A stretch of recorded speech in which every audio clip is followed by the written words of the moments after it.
There's John from Heroes and Legends, and welcome to part 3 of our 5-part Our Devastation full set review. Today we're going to look at all of the black cards, a few of the artifacts, a few of the non-basics, and some of the multicolored cards as well. Because this is a small set, we will be able to get through this in 5 parts and be respectful of your time. Get you ready for that pre-release, though, all the same. Now, if you've watched other videos in the series, you kind of know what to expect. We're going to look at each card first and foremost in a limited perspective, but then any cards that could potentially cross over, maybe into standard, commander, modern, whatever, we will definitely make mention of that as well. Quickly before we get started though, if you check out the description below, you'll find a couple ways to help support us, one of which is our Amazon affiliate store. If you make any purchases, whether it's our Devastation products or anything via those links, a small percentage will come back to help support the channel. Really goes a long way. It's always appreciated. Secondly, you'll also find our Patreon page linked below, too. With that out of the way, let's get into the cards. We got some good ones to look at today. We're going to begin with Accursed Horde. This one's interesting to me because, first off, from a limited point of view, it's a fine card. It's a zombie, sometimes that matters. A 3/3 for 4 feels economical enough, and it has ability attached to it as well. I can pay a black and 1, target attacking zombie, including this one, would be indestructible till end of turn. Now, the reason I say it's interesting, I mean, it's just a fine limited card, nice curve filler, maybe not first pick, but something I'd be happy to pick up mid-pack or so. But I'm curious about what's going to happen to zombie decks in Standard. And the reason I say that is because we saw some really strong zombie decks. I mean, one won the Pro Tour, right? But recently they've had trouble because of cards like Sweltering Sun, Chandra Flamecaller, stuff like that. So I start to wonder if maybe some of the cheaper but larger size zombies might be what that deck needs. And this could maybe fit that role. And there's a few others we're going to look at today that possibly could fit that role too. So keep that in mind as we go through. I'm just kind of curious to see how that deck is going to evolve in the meta. Emmets Eternal. Another zombie. This one is Zombie and Crocodile Demon. Cheap card. 3 casting cost 5/5 with Afflict 3. Now the drawback is whenever an opponent casts a spell, it gets a -1/-1 counter. That doesn't necessarily always have to be a drawback, though, because there are some spells that do reward you for having -1/-1 counters on your stuff. So I guess that's important some of the time. But also, if this can do damage to a player, you get to remove those counters. So it's an interesting card because you're going to play it for 3. A lot of the time when it attacks in, it will be attacking in as a 4/4, but it has Afflict 3 on top of it. And for some reason, if you're able to do the combat damage, you do reset the clock. So, yes, it will be whittled down over time, and eventually it will probably kind of putter out. But at the same time, if you get this out on turn 3, you're going to make your opponent jump through a few hoops, and they could maybe lose some cards and some chump blocks and stuff like that that they didn't want to lose otherwise. So I do think there's a lot of economy here. This feels like, I don't know if maybe not a first pick all the time, but definitely a high pick. I certainly want to try this card out. It feels like it could be good in a lot of situations. And again, this one, maybe not as much as the last one, but it is a cheap card that comes in as a 5/5. If your opponent plays Sweltering Suns, it still has another toughness to deal with.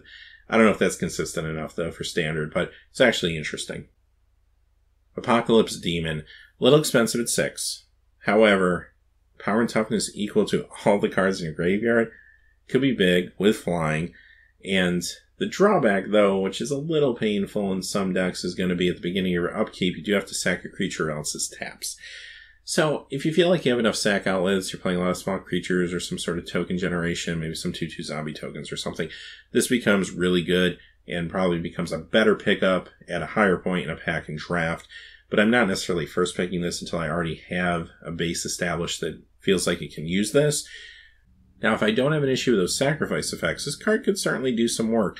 And keep in mind, too, there are benefits to maybe sacrificing Eternalize or Embalm creatures. You can bring them back, loop some things for a few turns. If this thing is big enough, then, yeah, it doesn't matter. You could be doing a lot of damage in the air. So, yeah, it feels like a good limited card. A little too expensive and situational for Standard, though. Banewhip Punisher. A lot of times, this is simply a removal spell for 4 mana, and that's good enough in limited. If you happen to need a creature, or you need a -1/-1 counter on something to interact with another card, it's got you covered there too. So again, I'm a little curious, is this something that could transfer over into Standard? I don't really think so, unless there is a boost to the -1/-1 power in this particular set. And it does feel like there's some good cards. We're going to look at one a little bit later that maybe could make a -1/-1 deck feel like a tier 1 standard deck. If that's the case, then this could see some play there. But if that doesn't happen, it's still a good limited card. Bantu's Last Reckoning. Now, here's a card that is good probably all around. Yes, the drawback's tough. I mean, you can untap your lands next turn. But this is still a board sweep for 3. And minimally, it's really costing you 6 maybe. Maybe more if you try to tap lands for other things too.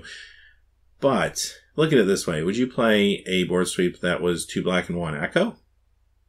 You probably would. I would. It still feels awesome. First pickable in draft. Awesome if you open it in sealed. This will see standard play. Yes, I don't want to make light of the drawback, but consider you're not playing this on turn 3. You're probably playing this maybe turn 5, 6, 7. So hopefully you'll have enough mana at least stored up that you can not take a turn off next turn, that you're able to still put something out even if it is small and then recover from there. I just think it's a huge effect for a small amount of mana, and because of that I think it has potential not only in standard but maybe even modern, perhaps even legacy. I don't know, it just feels like there's a lot of potential power here. Carians Creature. Nice little curve filler. I don't have a lot to say about it. It is a zombie, so that matters some of the time. But again, you got yourself a little flyer here for 4, 3, 1. Sometimes it gets some damage across, puts pressure on your opponent. Doomfall. Alright, here's another one of these module cards that I want to love. I should love it. Why don't I love it? So, again, I'm talking about standard here. Let's talk about limited first, though. The card is fine and limited. It's probably first pickable. You pay 3. Yes, it is a sorcery, but it's an edict effect, which is going to be important a lot of the time, especially in limited. And then secondly, that ability to look at your opponent's hand, get information, make them exile a non-land card. Great if they're playing things like Eternalize or Embalm or Aftermath. So it just kind of covers all the sweet spots for this particular environment. Really good card. You'll be happy to play it. Now, the reason I'm a little down on it for standard is just I still have a hard time with the casting cost. I feel the same way as I do about the blue card we looked at yesterday that was modular like this. These are cards I usually love because I'm a sucker for these, like versatility. I love versatility. I love the different modules. And when you put bullet points on a card, I'm usually completely sold. But I just feel like, I don't know, I almost rather just play like Trials of Ambition over this and just have a card that's one cheaper that I can do the edict a little faster. Or, I don't know, like, yes, I love the fact that I can look at my opponent's hand and get information, but there's also other cards out there that do it. I just feel like if this cost 2, it would have been too powerful, but at 3, it feels a little too slow for me. And that's, I guess, my issue with it. I hope I'm wrong. I think it's a good card. I know this is going to be controversial. A lot of people are really high on this card. I'm just having a hard time embracing it, and maybe, like I said, maybe I'm wrong about that. Maybe it's still good enough for the standard environment, and you know, versatility is important, but I don't know. I'm just having a hard time with this one. Dream Stealer. Alright, this is interesting because it has Menace. It's a 1/2 for 3, which sounds weak, but with the Menace and the ability, I'm interested. When it hits your opponent, they have to discard that many cards based on how much damage it did. So, initially, it's not super scary as a 1/2. And maybe your opponent might get tricked and have to discard 1 card with a combat trick to back it up or something. That's not too exciting. But if this comes back as a 4/4 Menace with that same ability, it starts to get a little scarier. Now, the issue is by the time it comes back, your opponent may be pretty much down to their last couple cards. It might not always matter, but still a 4/4 Menace is not a small creature, and they kind of have to deal with it. And I think for 6 mana as the Eternalize cost, it's not that bad. And I don't think it's super hard to get this in the graveyard, because at some point your opponent may want to protect their hand, and they'll have to double block it, which basically would almost always guarantee that it's going to get killed, and then at least you have the option to use it later. So it's a cool card. I don't know if I'm first picking this, but at least in limited and draft and sealed, I feel like it's decent, and maybe it's a middle of the pack to higher the pack pick. Grizzly Survivor. Here's a card that interacts with cycling and discard cards, so it works well with blue, but it can be paired, obviously. Cycling can be found everywhere. It's a 2/3 for 3 beyond that, and it's a Minotaur. Sometimes that will matter. So, yeah, another good curve filler with some potential upside to it for your limited games. Hour of Glory. Good removal. I mean, first off, it exiles the target creature at instant speed for 4. Read no more. I'm on board. It does deal with gods very well if you have to deal with one of the gods. For limited purposes, that second part probably won't matter. If it does, your opponent's having a really good day. Or you may want to do a deck check if that's the case. But typically that won't matter in limited. But it's still really good. As far as standard goes, I mean, there's other removal out there right now that's a little bit cheaper. So I don't think it's going to be able to pass that unless gods really take up a commanding role in standard, which could happen. I mean, there's people trying to brew like Godtron. If someone can get that to work, well, then this becomes a great sideboard card, if nothing else. Kenra Eternal. Nice 2-drop curve filler here. Like, really happy to play it. It's a zombie, which will matter sometimes. 2/2 for 2 with upside. The Afflict 1. It's nothing earth-shaking, but it's a nice little bonus. And if I need a 2-drop, happy to run it. Lethal Sting. Sorcery speed removal. Now, drawback, quote unquote, is you do have to put a -1/-1 counter on one of your creatures. Sometimes that's not always a drawback, as we've seen from cards from Amonkhet, so there are ways to work that to your advantage from time to time. And at the end of the day, even if it is a drawback, you're still destroying target creature. This is still great removal for 3 in the limited environment. Yes, it could be a little annoying if you don't have a creature in play for some reason. You're behind and you top deck this. But for the most part, it's still worth playing. It's still good. As far as standard goes, yeah, obviously there's better things out there for removal.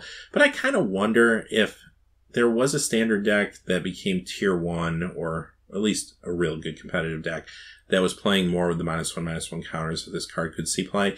And we're going to look at a card later that maybe could make that possible. So if that's the case and a -1/-1 deck does get there, this could be its chosen removal. I guess we'll wait and see on that one. Liliana's Defeat. This card is incredible out of the board. So we'll talk about limited first. As soon as you see your opponent playing black, make a mental note. You're going to sideboard this in because it's awesome. Super economical. Same thing basically in standard. This is going to see play out of sideboards. And not only is it great against black decks, which includes anything from zombie decks to we've seen energy decks playing black, all sorts of things out there. But also, I mean, there's cards like Liliana the Last Hope, which are really good. Punishes your opponent even more for playing stuff like that. Phenomenal card. I kind of wonder, too, because at certain times, Liliana the Veil is big in the metas for both Modern and Legacy, even sometimes Vintage. Could this come out of the sideboard there, too? Maybe, at least at certain points in the meta. Lurching Rot Beast. Not super exciting. Like, it's a 4-drop if you need a 4-drop. It does cycle for 1 black, so that makes me feel a little better about it. But a lot of times I play these, and I just feel like they're getting traded down. Like I'm losing them to 2/2s.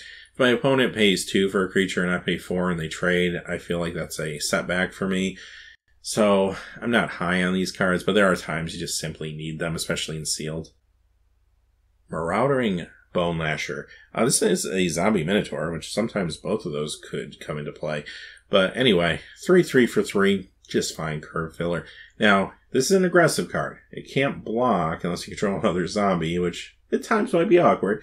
But for the most part, you're really trying to get this into the red zone. This is another one of those cards, though, I kind of wonder. It's 3 casting costs, but it's a larger zombie. It could stand up a little better, maybe to Sweltering Suns, as long as you had something to bolster its power and toughness on the board, which zombie decks a lot of the times do have. So I'm kind of curious if, I don't know, maybe a couple copies of this work into one of the zombie decks in the future. I guess we'll kind of have to wait and see. Other than that, though, it's still a fine limited card, especially in an aggro deck, maybe Rakdos. Bracelet Charnel. Here's another card that does give you a payoff for discarding. So this time around, you have to pay a black and 2 discard. This will get +2/+2 to end a turn. But again, there's a lot of other cards that do gain benefit from you discarding, so that could be interesting, especially in blue-black. It's a 2/2 with Afflict. You're paying 3, but you're getting a lot of upside here. So again, maybe it doesn't always make your cut, but if you have enough reason to play this card as far as other bonuses, then yeah, it becomes even better for you. And again, it's a zombie. Moaning Wall. Here's a nice way to slow down the game with the zombie wall, which first off is awesome when you look at the art. Not every deck's going to want this. You can cycle it away though, so it doesn't punish you if you don't need it. But if you're trying to slow down the game or you need to board in something to deal with a hyper-aggressive deck, this is here for you. Reziketh the Foul-Blooded. Alright, this is an interesting one now. Let's talk about limited first. This is a mythic. It's awesome if you can get it out. I mean, more power to you. It costs 8, 3 on color, though. Alright, pick up some color fixing, a little bit of ramp. Maybe Golgari deck with some ramp would help with this. But if you feel like you can get it out and you're confident, play it because it's great. I mean, 8/8 Flying Trample is pretty awesome. And then the fact that you can potentially tutor sometimes with a 2 is great. So it will do you well if you can swing it. Gonna be a little hard and sealed for sure. I mean, some seal pools could pull it off, but don't get fooled. I mean, if you can't pull it off because of either the color requirements or the total requirement, don't do it. Just don't play it. Move on. You're gonna have to do it, unfortunately, which is sad because you want to play with this card, right? As far as standard goes, I do think the casting cost is a pretty big issue for this card, which is sad because, again, it's a really good card. I mean, we lost Aetherworks Marvel. Something like that could have helped maybe, but as it stands now, I don't think there's a consistent way to get it out in standard that feels good enough to me to really kind of promote it there. Modern Legacy, like, it is a nice reanimation target, but sadly, we have Grizzlebrand, and even though this does some things maybe better than Grizzlebrand, for example, Grizzlebrand gives you 7 cards, which is awesome. This perhaps lets you tutor for the 1 card you need, though, which in maybe some cases is better. But I think most of the time I'd rather just have Grizzlebrand, and that's just going to be more consistent than this, unfortunately. So, yeah, there you go. It is a cool commander card, though. I'd be happy to run this in a commander deck.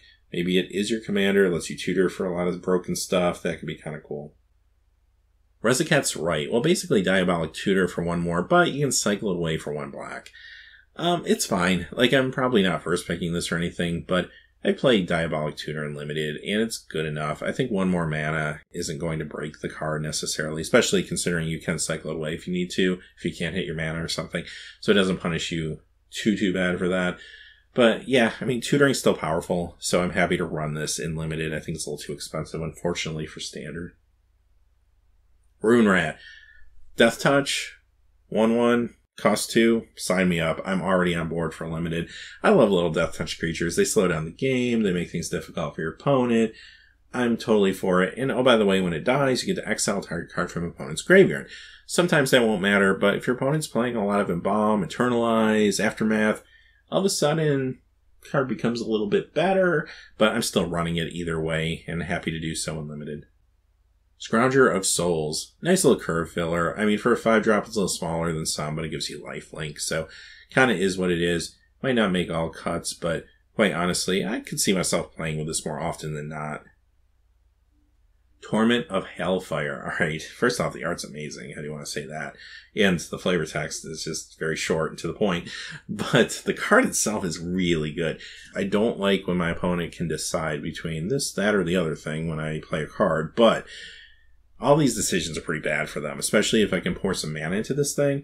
And 2 black and X, it's not that bad. So for 3, I get to do the ability once, but that's not where the meat and potatoes of this card is. You want to pump this up like at least 4 times, right? And like play 6. Like then your opponent starts to get into a no-win situation with this card. No matter what their decisions are, they're bad for them, right? So yeah, it might not take out an opponent, but it might put them to the point where you close out the game anyway.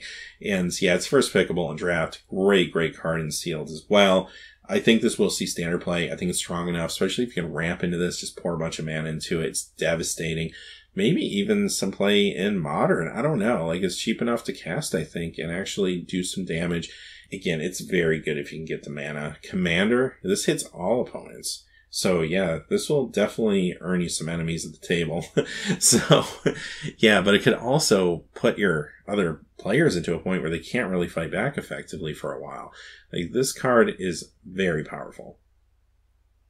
Torment of Scarabs. So here's another take on this concept. This time around, it's in the form of enchant player, hits them every of their upkeeps.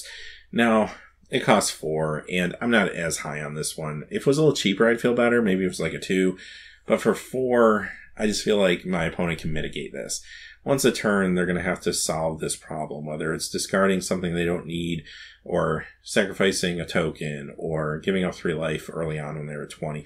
Like, there's a lot of stuff that isn't hurting them that bad. This card's not winning me the game. It's an annoyance, and in the long term, if my opponent can't answer it, maybe I do win the game. But, I don't know. I don't see myself playing this over maybe just another good 4-drop creature.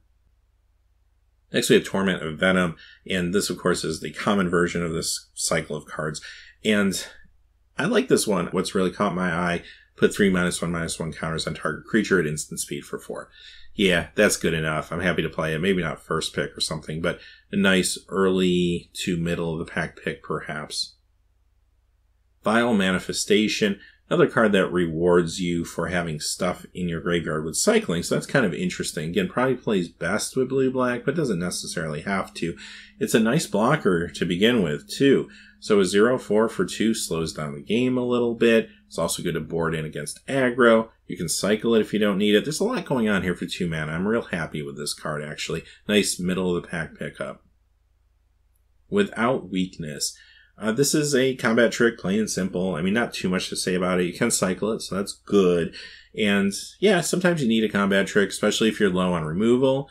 If that's the case, you'll run it. A lot of times you won't run it. Wretched Camel. Here's another camel. We saw one in white. And this one's alright. Like, the idea that your opponent has to discard a card when it dies, it's okay. It's a 2/1 for 2. So there could be times where it gets across for damage because your opponent doesn't want to discard a card, but again, it won't be long before they can mitigate that. And it's a little fragile, but it still can get in there for 2, and sometimes you just need 2 drops early on, so it's definitely there if you need it. Alright, let's move on to some multicolor cards. I'm really high on this one. Obelisk Spider. I mean, first off, if this is said 3 casting cost, 1 for reach, I'd probably be on board right then and there. I like to be able to block early, slow down the game, deal with little flyers, and the spider does all that, but it does more, because when it deals combat damage to a creature, you also get to put a -1/-1 counter on it, so it's kind of like it's a 2/4, actually, in a lot of ways. And then whenever you put 1 or more of these -1/-1 counters on a creature, each opponent loses 1 life, you gain 1 life. So here's a card that maybe promotes the power of this -1/-1 mechanic, especially in the Golgari colors. And there's some nice Golgari -1/-1 counters from Amonkhet, cards that use that mechanic in Amonkhet. And there's some more in this set, this obviously being one of them. So yeah, this is great, especially if you're in that archetype. This is a huge pickup in a draft for you. But I could see myself maybe sometimes first picking it and then trying to build around this card too. Again, if a -1/-1 deck gets into standard, somehow, some way, this could be part of it. The Scorpion God. Alright, now, if there is a -1/-1 deck in standard, this is probably the reason that will happen. This card's no playing around. We saw the other 2 gods yesterday. This one is amazing too. First off, this has a nice size to it. 6/5 for 5. It has that same persistence the other gods have, which is awesome.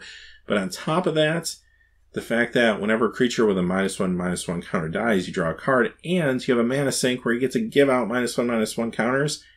Yeah, this is no playing around awesome, like the other gods. These things are phenomenal. And yes, this will see standard play. This could propel a lot of other cards to see standard play that haven't up until this point, which is kind of interesting to me. Yes, you're crossing over into red, which red does toy around with the -1/-1 counters as well. I think of typically Golgari colors at first when I think of that particular mechanic. But, yeah, splash some red, put this in, you're going to have a pretty good deck on your hands, I think, in Limited, right? So, first pickable all day long in Trap. Lucky if you open this in Sealed. Amazing card, whether you're using it in conjunction with other -1/-1 counter stuff, or you're just using this card. It's phenomenal, and again, like I said, definitely standard playable, and I think it's going to maybe even create an archetype over there. Claim to Fame, another strong card. This one's an uncommon. I'm really high on this one. First off, maybe this is better in like Legacy and Modern than it even is in Standard or Limited. And the reason I say that is because think of the 2 casting cost targets you have in those particular formats, right? Things like Tarmogoyf, Snapcaster Mage. Those are 2 examples that do 2 very different things. But for 1 black mana, you get to bring Snaps back and Snapcaster something back. Nice utility. Or you could go ahead and do a black, a red, and 1. Bring back Goyf, attack in. It's got haste. It's got +2/+0 on top of whatever size it is. And you're just beating down, right? Like, there's so much you can do with this card. It's still good in Standard, too. I think this will see Standard play. It's still great in Limited. This could be a first pick, I think, in a lot of packs. It probably is a first pick almost all the time, honestly. This is just a really good card. And it's a surprise, just kind of out of nowhere for your opponent to deal with, especially in an aggressive deck or an aggressive build, you get them low on life, and then hit them with something big like that out of your graveyard, maybe something with trample, who knows. So yeah, just a lot you can do with this card. I really love it. Grind to Dust. This one is another -1/-1 card, but it's also removal. And it's fine removal for limited. It feels a little expensive when you think of it that way, but you know what? I'd still pay it. Even if I'm not doing anything else with -1/-1 counters, a white, a black, and 4 to put counters on 2 creatures and then exile them. And it is exile, which is pretty cool. Sign me up. I'm all for it. But if I have another -1/-1 plan going on, card gets that much better. So now we're dipping into white with these -1/-1 counters. So they're trying to make the color requirements a little bit harder on you, but this particular set does help you in some cases with color requirements. And we'll see some cards later that do assist with that. Hollow One. A lot of people are high on this card. I'm kind of middle of the road. Like, I don't hate it, but I don't necessarily love it, I think, as much as other people do. Yes, I get it. If I cycle 3 times, it's free. But my issue is, if I'm cycling 3 times, is it really free? Or did I just cycle a bunch of times and get a 4/4 creature without evasion? Right? So, like, first off, the setup is pretty hard. Like, you have to have, for this particular example to work, you have to have a lot of cycling cards. You have to want to cycle those cards and not actually want to play them. And most cycling cards do cost 2. Yes, there are some that cost 1, but those are on color, which might make it a little harder to do. And at the end of the day, what's my payoff for all this trouble? A 4/4 with no evasion. Like, it's fine, don't get me wrong. Like, in limited, I might even just play a 5 casting cost 4/4. And you can also cycle it away if you needed to, too. So there's another bonus. And you know what? Yes, I totally get it. There's an advantage in, maybe I played a little cheaper because I cycle 1 card. I end up playing 4 for it, and I also got to draw a card off what I cycled. Yeah, that's good. Or I could cycle for 2 and still pay 5, but I'm still getting a card draw, so I wouldn't have been able to do both otherwise. Like, yes, there's an economy to it that I totally respect, but I also don't think this is going to break the game or anything like that for you. So it's fine. I personally probably wouldn't play it in every build, but there's a lot of builds, if I have a lot of cycling, I'm happy to play this. Or if I just simply need a 5-drop, I'm happy to play this. Manalith. This is a reprint, but it's a real good one. It's a mana rock, costs 3, but it doesn't come into play tapped or anything. Gives you mana of any color. Great for fixing. So if you want to play a second half of those split cards, or you're trying to play maybe like a God or Nicol Bolas or something, if you had a real good pack opening, then yeah, it's there for you. And potentially this could see some standard play even in certain decks that are looking to ramp or pick up multiple colors. So yeah, it's pretty decent. It's a nice utility card.